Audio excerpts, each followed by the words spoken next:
Hello there, welcome back. I'm RJB from RJBTV Esports Casts, here coming straight into your computer, on your phone, on your laptop, or whatever else you are watching on. Today we've got some Gosu King, more commonly known as Voss or JH, a player who has won multiple SCW 1 versus 1 seasons, so he's a multiple-time SCW champion, which is the foreign 1 versus 1, or basically just everything that isn't Korea, 1 versus 1 fastest map league, usually with a prize at the end, like $100, sometimes $200, and sometimes even $500 if you win a 1 versus 1 season. And his opponent is Barcode A. I've got no idea who this guy is. I have no information on this guy. I don't know anything at all. I just know that this game is most likely going to be really damn good to watch. Also, I didn't cast any games over the past couple of days because we've had some really high temperatures from Sunday all the way to Wednesday. In European terms, we had about 39 degrees Celsius, which in my country, the Netherlands, is really, really rare. It's something that has happened, I think, about 5 times since the 1940s. The temperatures just got really, really high. And it's quite noticeable that the temperatures are high because most people here, I think 1 out of 5 households have air conditioning. Because why would you get air conditioning for the 5, maybe 10 days a year the temperatures go over 30 degrees Celsius? It just does not happen all that much. So generally speaking, we don't really need air conditioning because the temperatures just don't go high enough. But the couple times they do, it's kind of painful. But should we get air conditioning for those couple of days that the temperatures are stupidly high? I mean, it's kind of expensive if you think about it, for the amount of days you're going to be using air conditioning. Anyway, that aside, JH there with some early scouting finds Barcode A there, doing the usual normal build order stuff. There's nothing on the middle, so he's assuming there's no mid-gate, but there is in fact somewhat some kind of a mid-gate. He built 2 gateways there in the choke, and the Nexus there back at home. Forge is now also on the way, only 1 Sunken there in the front. We do have Zerglings on the way, but it's only 2 Zerglings, so this might become kind of difficult. Wait, he's got more Zerglings. He made 8 of them in total, so he was expecting something. He wasn't quite sure because he didn't see anything on the middle, so then usually it is kind of safe to assume there won't be anything there, but oh wow. That drone block on the Zealots and the Probe was actually really, really impressive. So he loses 1 Zergling. 1 single Zergling protects the choke, but now we got Sunken number 2 there on the way. Yeah, Barcode A is pretty solid. Just that start alone, just the control alone there at the start, makes me believe this guy is a worthy opponent for Gosu King, also known as JH. I really have high expectations here. So the early Nexus there from JH, he's just planning on distracting Barcode A for a little bit. Barcode A seems to know that this is kind of just a distraction. That JH is not really planning on going hard with the all-in in the early game attacks. So Overlord there finishes up for Barcode A, and he's got the gas there on the way, and he's got enough minerals for a 5th hatchery already, actually. He's got 3 in the back, 1 in the front, so 4 in total. He's going to get 1 more very soon. A couple more Zealots are still being produced and warped in there from JH. Getting a Stargate really early on and level 1 attack for the air unit. So it's going to be level 1 attack. It's going to try to hunt down some Overlords. Whether that is the correct choice, I am not sure. It's very annoying to play against though, because usually by the time that first Corsair comes out and starts hitting your Overlords, you do not have Hydralisks yet. Barcode A scouts the middle, moves his Zergling right through, and starts scouting at that base, although the Zergling there in the front gets taken down, so he still doesn't really have any information on what JH is up to. Sends an Overlord into the base there though, but it's still traveling, so it might not arrive within the next 30 seconds. So it's going to take a while before Barcode A gets relevant information on what JH is doing. So Forest Choke is growing. There's a proxy robo being built there on the middle from JH. Got a nice amount of Zealots. Going to try to walk through and damage those Sunkens. Retreats there though. He's retreating. He's retreating. I feel I've casted this game before, but I think it might have been so long ago that it might just be worth it to cast it again. I don't care if this is a recast. I just think that I should give this one another shot. Because so far, I'm liking what I'm seeing. JH's build order is very, very intricate. Level 1 attack on the way for ground and for air, and Zealot speed as well. And the Reavers, they're being built on the middle and in the front, getting gateways on the middle as well to reduce the amount of distance to his opponent. Gets one overlord kill. We have some Hydralisks on the map. Barcode A is spamming out hatcheries. He's got 1, 2, 3, 4 on the top row, 3 there on the bottom, so 8 here in the back, 1 in the front. This guy is not kidding, not joking around.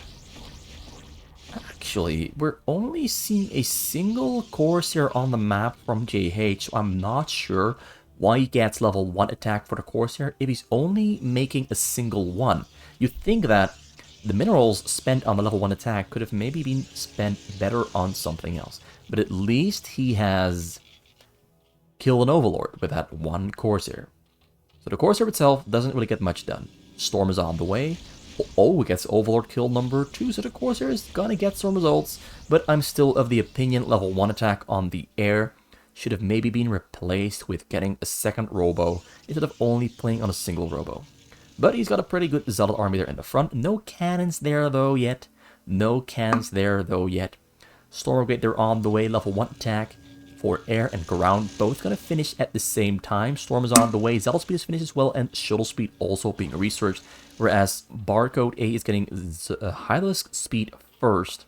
Because that is the one upgrade that is most important when defending against shuttles. They're going to be trying to fly into your base. Because if you have a range but no speed, the shuttles are just going to zoom right past. Because they're way faster, easier to move around than the Hydralisk. So you really do need speed before range. Speed is finished, so now range is on the way and level 1 attack as well. He's on 39 drones. It's pretty big, pretty rich. But now his choke here, though, is kind of weak. He's only got 4 Sunkers that are finished up in the front. A couple more that are being built in the back. Got Hydralisks coming from every single direction, trying to help out in the front. But the level 1 attack on the Zealots is breaking through the Sunkers. But now JH turns around. I think he could have stayed there for a little while longer and gotten a couple more kills. But he doesn't want to risk it.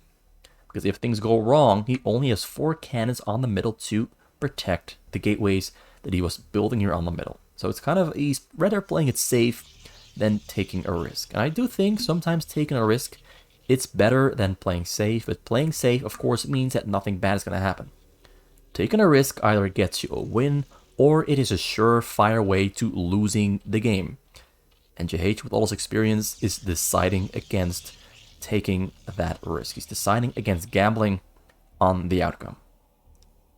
This does give Barcode A lot of time to get more Sunkens though. He's already on 51 drones. He's rich. 53. Drop there on the way on the bottom right of his base. And on the top left of his base as well.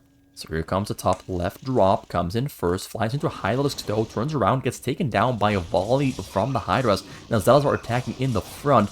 Drop, of course, they're on the side. Drop there, coming from the bottom side, but Barcode A spots it out. It turns around, flies away. Zealot, oh, another drop there coming through the middle. Gonna get sniped out as well. Barcode A is on fire. This guy is not missing a single thing on the minimap. This is peak StarCraft, peak Zerg gameplay.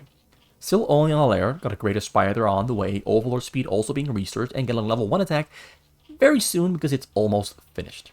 Level 2 attack there on the way for the ground for JH. He's getting air armor and ground armor as well. A couple more Templars are on the way for more drops. Still only playing on his single robotics. You're back at home in his base. This kind of just technology being thrown up. He's got 4 forges. 4 forges. You cannot spell forge without 4. So he went for 4 in total. I guess that is his line of reasoning. And I like it. So lurkers are morphing for Barcode A on 64 drones. Now in mining from, I think that's 4 gas. 4 gas, although 1 drone there is stuck. Look at this 1 drone. Right there, the 1 drone, it just bugged out. It was supposed to make, I think, a gas right here or right there. but it bugged out. Kind of annoying, but not a big loss there for Gosu King. I mean, for Barcode. Gosu King, JH is playing this really nice. I think JH has a really nice Protoss against Zerg, or a nice Protoss in general. He's very good with building and multitasking. Usually has pretty good attacks and timings. This guy just understands Protoss and Zerg pretty much every race really well. Although this time around he's flying in here into the front door with his Zealots and Templars into Lurkers without detection. Shuttles coming from the top side. Shuttles all get sniped down by the Hydras. So the distraction attempt in the front was not enough of a distraction, purely by the fact that Barcode A knew that because his Lurkers weren't getting attacked, that there was no observer here in the front, which kind of means that you don't have to pay attention to it, because the Lurkers are going to clear out every single unit that dares going in. So yeah, JH is going to turn around there with the Zealots on the middle, which he did. Level 2 attack also finished up. Really, really strong Zealots already. Armor finishing soon. Level 1 air armor finished up as well. It's going to make it easier for those shields to fly in. Just a fraction easier. Because of course taking one less damage is going to increase your chances of arriving at the drones in the back. 72 drones there for Barcode A. Huge front attack there. Once again, no observers. He's going to storm. He's clearing out supply. I think that's the thing. He just wants to clear out supply. Because he's pulling back after losing some of his units. Got an observer there in the front, finished up. More cannons being built on the sides. Barcode A has a hive. He's got Evo Chamber number 2 on the way, getting 5 more hatcheries. So that's about, I think that's about 14 hatcheries in the back, one in the front, total of 15. Storms coming down everywhere. He's got an observer in the front as well. Storms on himself by accident. Almost loses the observer. Observer stays alive. Gets sniped out of the air by, I think, some Dragoons. This takes 1 score to take down an observer. Observer now too far away to detect the Lurkers there, though. 82 drones there for Barcode A. This guy, he's fast. He's fast. He's fast. This guy, 91 drones. Okay, this guy is fast, and he's got great defenses. And maybe JH is not playing the most clean Protoss against Zerg. He had some great ideas, but all of his great ideas have not really been able to get any results because Barcode A is just playing on point. He's already got a Creator Spire morphing really early on, 12.5 minutes in. He's got some Mutalisks, but not enough supply space to get a whole lot more. 10 more are spawning now, though, and they're going to be turned into Guardians very soon, of course. Also, a lot more creep colonies being built there in the front to start building Sunkens. This guy's defenses are airtight.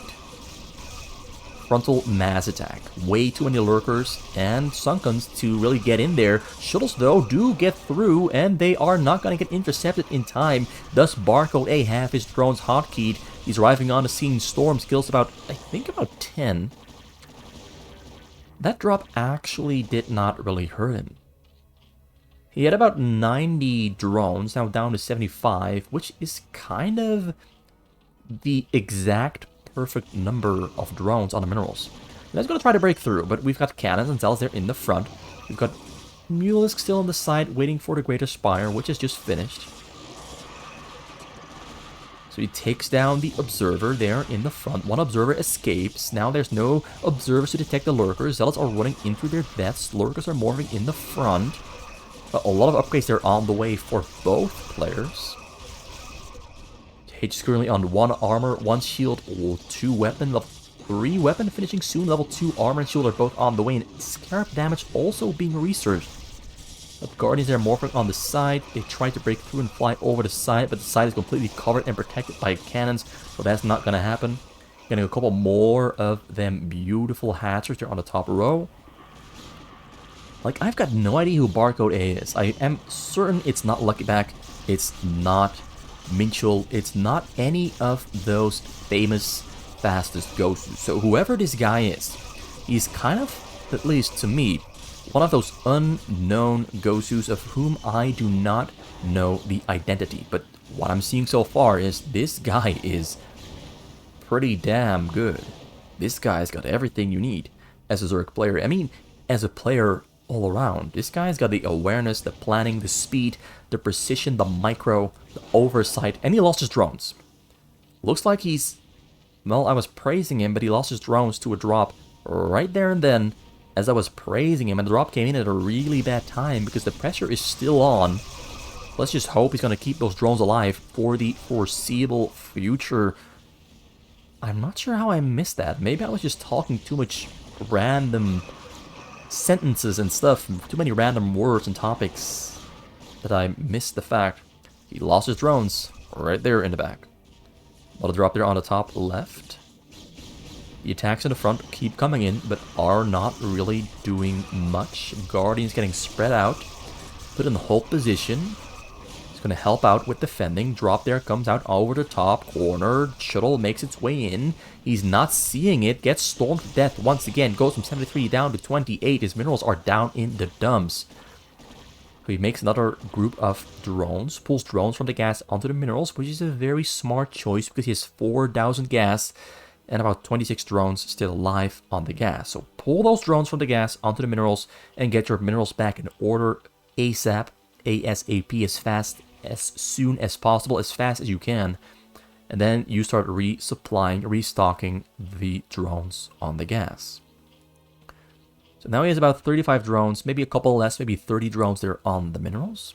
He's recovering his economy, but JH is still pushing through the front, and he's got a lot of gateways there on the middle, and he's building even more of them. The group of 12, group of 8, that's 20 already. 28 gateways there on the middle. He's got cannons, got robotics, 5 in total. Another drop there on the top left. Going to fly in over the exact same path that just managed to land a hit on the drones. Going to be very important for Barcode A to keep the drones alive this time around. He does not have a lot of money. Does not have a lot of income. He's in a very difficult position. Drop comes in. Will he spot it? Will he see it? He is responding. He's pulling his drones to safety. They are not all hotkeyed there though, so he's going to lose a couple of them at least. Loses 7 of them, so that is a hit. Not a big hit. It's a small hit, but a hit nonetheless. It interrupts the mining, sends the drones away. This is still Barcode A losing money, but it is him losing as little money as he physically is able to or allowed to. So yeah, we've made some progress in the front. JH is pushing forward. He's killed a lot of Sunkens. Drones are being pulled to the front to build new ones because he really has to build new ones. A lot of Guardians in the air currently with... What are the upgrades? What are the upgrades? Level 1 Carapace, no attack upgrades there yet. We've got the Hydralisks on level 2 attack, 1 Carapace. He cannot afford upgrades at the moment, and he really has to... He's focusing on building Sunkens, and then he's going to focus on building another couple of waves of drones to get his drones back to about 75, maybe 80. He really needs money back into the bank. He's also slowly running out of gas, because he's not mining a lot of gas, but he's spending a whole lot of it. JJ, though, on the middle has slowed down. His minerals are low, because I think, is he queuing up? He's queuing up a lot of units. He's got a lot of units finished up here. This is a very big army. On 88 probes, building a lot of cannons there on both sides. Like, this is so many. He's got like 30 cannons on the way here on the bottom row. This is huge. It's going to be very difficult for Barcode A to break through that line of cannons. So Barcode A is pretty well cornered in, except for this top left section there, where you can still fly through, but KH would notice, so it's going to be difficult. Also, the upgrades on the Dragoons are absolutely great. The longer the game goes, the weaker the Sunkens become. Upgrade advantages really do make a massive difference. But once again, about 6 or 7, 8 Sunkens do go down in the front, killing Guardians in the air as well. Units and structures Barcode A cannot really afford to lose, but which he has to accept losing because he's still recovering his economy. He's still in dangerous waters. He has to make it through, take the losses that he can, and try to recuperate and recover as fast as he can. So new creep colonies being put down. Got the Air Carapace upgrade number 2 on the way, which is going to help him out. Although he also needs more damage. Can he afford more damage upgrades? I do think so, but at the moment he's not focusing on those. He's purely focused on getting his defenses back in order. He's being pushed back into a corner with his back against the wall. Drop there comes in through the front. JH just keeps switching up directions Drones are running away. Will they survive? He's got vision somewhere on the map. Yeah, he loses a couple of drones. Most of them do stay alive. He's got vision right there on the bottom corner. So this is a very safe drop dodging option. We'll send the drones right through the middle of the base instead of sending them to the gas, where it is a little bit easier to hit those drones because they're still within storm range. So instead of keeping them within storm range, he's sending them out of storm range by using this gas there on the other side of the map, the minerals I mean, to send his drones to. New lurkers are being put up there in the front. The observer is still a little bit too far away to detect them, though, so the lurkers are being the MVP. The observer comes forward a little bit, and now the lurkers are within detection range. They are getting stormed to death, but the lurkers, I think, have done their job in killing most of the units that came in for the attack. So once again, a little bit of a sloppy execution there from JH, which is cutting Barcode a little bit of slack, giving him a little bit of a room to breathe as JH throws his units into a death pit, into a meat grinder, without Barcode A actually losing much while defending. So he's put most of his drones back on the gas, so he's got about 60 drones. I think about 35 drones there on the minerals. Not a whole lot of drones. Might need, I think, about 15 more to get his economy and his income completely stable. Maybe a couple more lurkers in the back as well.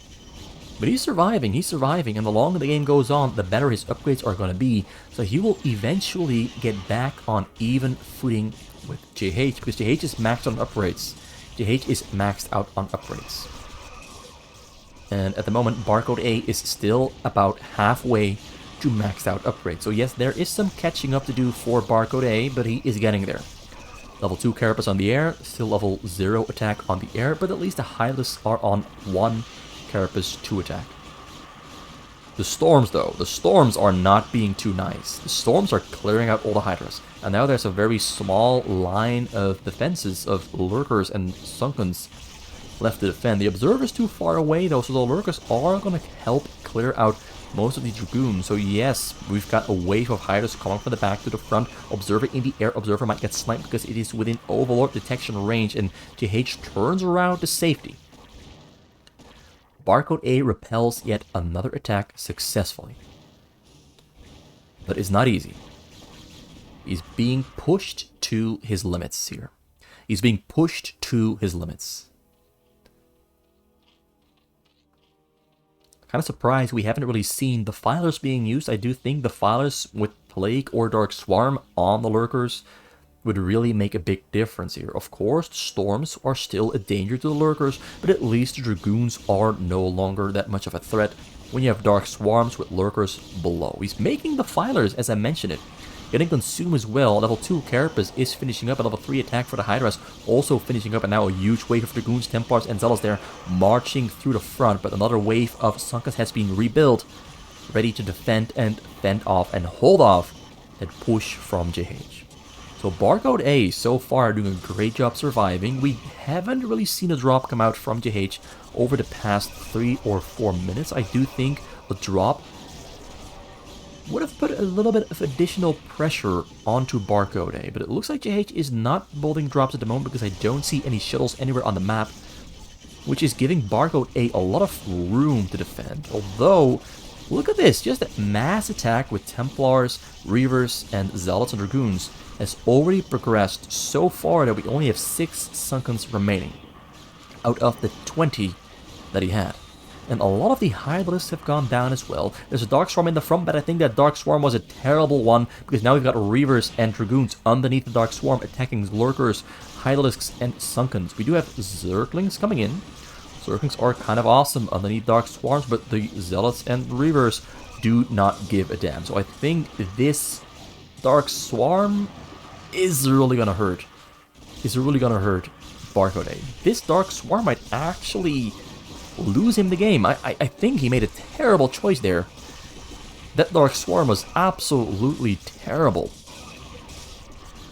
because it's giving his opponent a lot of protection. And look at this, he's pushed through all the Sunkens, almost through all the Lurkers, and now he's pushing deeper into the base. Barcode A is in trouble.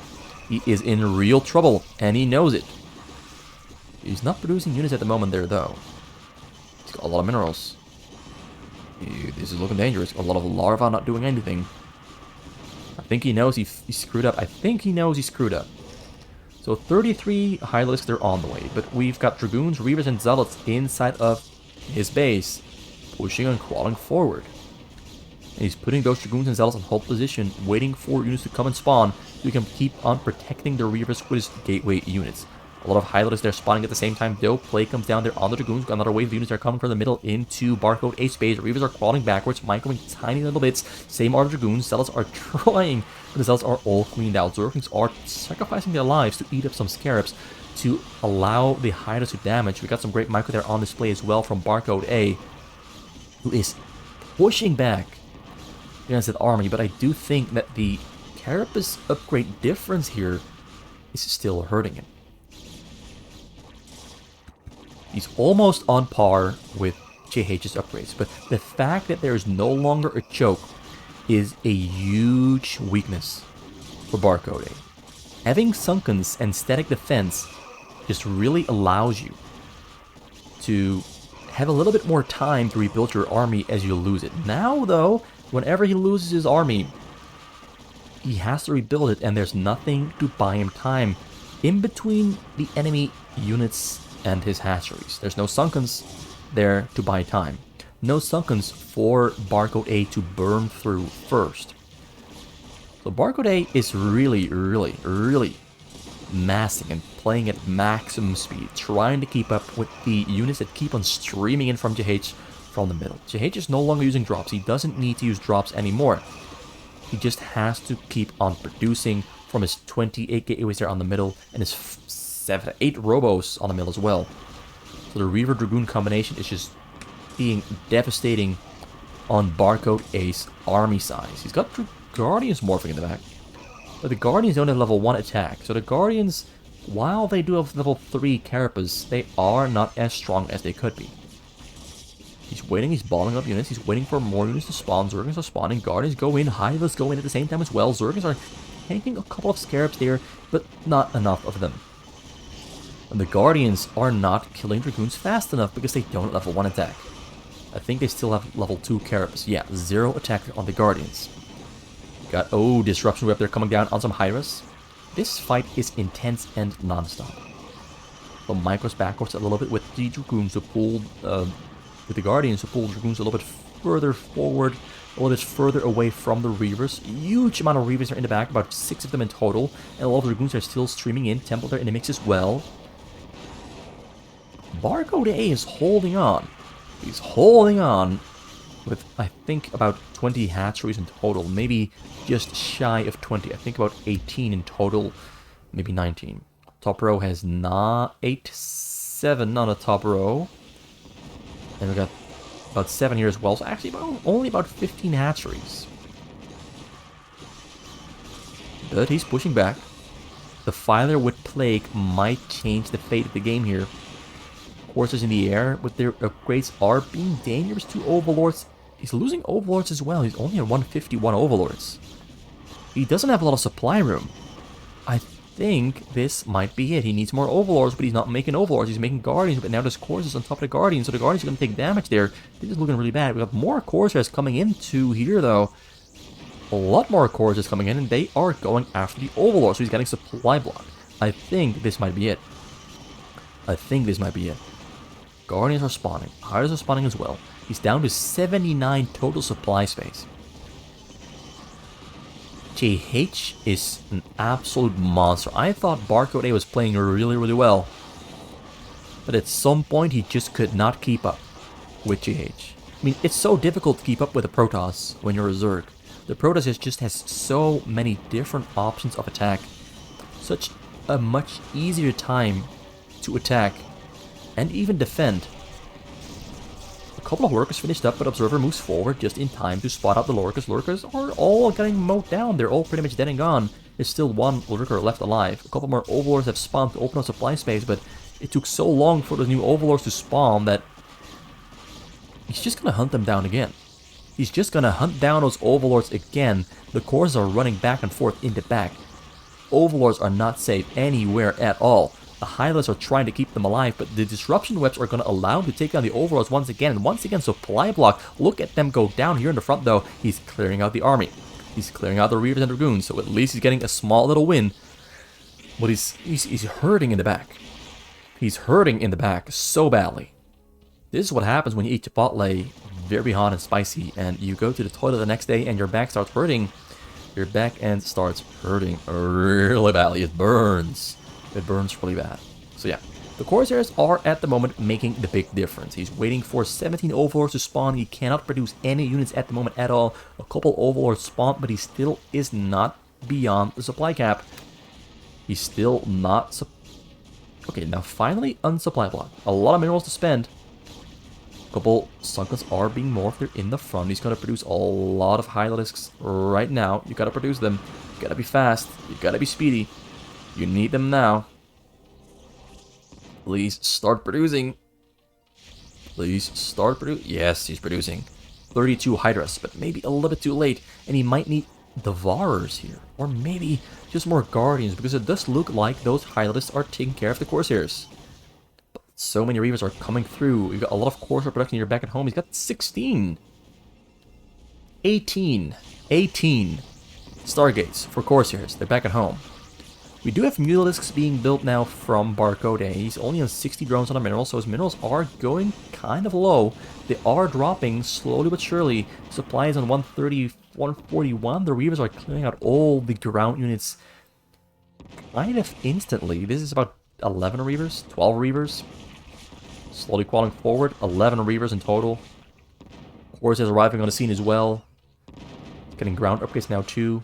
Hydras are spawning, but they are within range of the Reavers. We've got the Corsairs going straight for the Guardians in the back.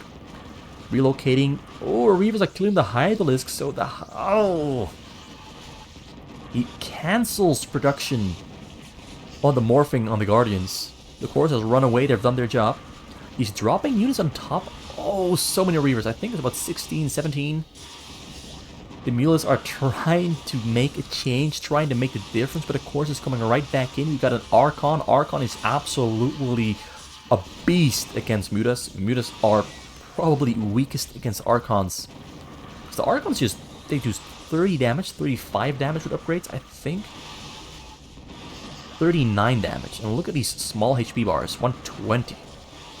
So basically 40 damage per hit from an Archon.